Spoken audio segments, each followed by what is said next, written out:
Why can't I find a man who's better at being a man than me? Today, I want to discuss a statement that has sparked countless debates online. Why can't I find a man who's better at being a man than I am? Before anyone gets offended, this isn't about attacking women or criticizing men.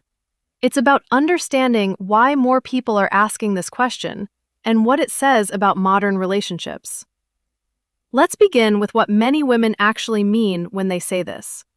Most of the time, they're not talking about being taller, stronger, or making more money.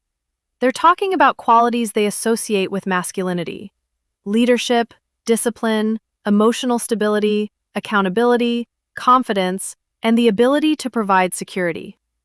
Many successful women say they have worked hard to develop these qualities themselves, and they want a partner who can match or exceed them in those areas. From their perspective, they're asking, if I can lead, provide, solve problems, stay emotionally composed, and build a successful life, what unique value is a man bringing into the relationship? That's a difficult question, but it's one worth discussing. Now let's look at the other side. Many men would argue that society has changed dramatically over the last few decades. Traditional expectations for men have become less clear. Boys are often told what not to be, but they're not always taught what they should become. At the same time, women have more educational and career opportunities than ever before. As women continue to excel professionally, the standards for choosing a partner naturally rise. This creates an interesting situation. Imagine a woman who earns six figures, owns a home, has a degree, stays in shape, manages her finances, and has built a successful life. She's not looking for someone to rescue her. She's looking for someone who can add value to a life she's already created. The problem is that the dating pool for men who meet all of those expectations may be much smaller than people realize. But here's where the conversation often becomes unfair. Some people immediately blame women, saying their standards are too high. Others immediately blame men, saying men simply aren't stepping up. Reality is usually more complicated than either of those answers. The truth is that relationships have always required compromise. Nobody is perfect. A man may be an excellent provider but struggle with communication. Another may be emotionally intelligent but still working on his finances. A woman may be successful in business but struggle with vulnerability or trust. Everyone brings strengths and weaknesses into a relationship. The question isn't whether someone is perfect. The question is whether both people are committed to growing together. There's another issue that rarely gets discussed. Many people today evaluate relationships like job interviews. What can this person do for me?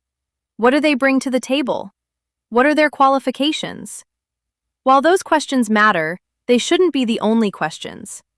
Healthy relationships aren't built solely on qualifications. They're built on sacrifice, loyalty, forgiveness, patience, and shared purpose. Two people can check every box on paper and still fail because neither one knows how to communicate. Meanwhile, another couple with fewer advantages may thrive because they genuinely respect one another.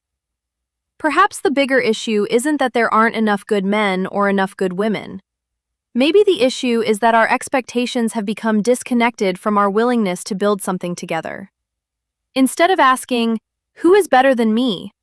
Maybe we should ask, who complements me? Because relationships aren't competitions. They're partnerships. A man doesn't have to dominate a woman to be masculine. A woman doesn't have to become less successful to be feminine. Both people can be strong. Both people can lead in different areas. Both people can serve each other. That's what healthy relationships look like. At the end of the day, everyone wants to feel respected, appreciated, and loved. The challenge for this generation is figuring out how to build those relationships in a world where traditional roles are changing faster than ever before. So I'll leave you with this question. Is the problem that there aren't enough men who meet today's standards? Or have our expectations of relationships changed so much that we're overlooking people who could actually make great partners? I'd love to hear your thoughts. Let's have a respectful conversation in the comments.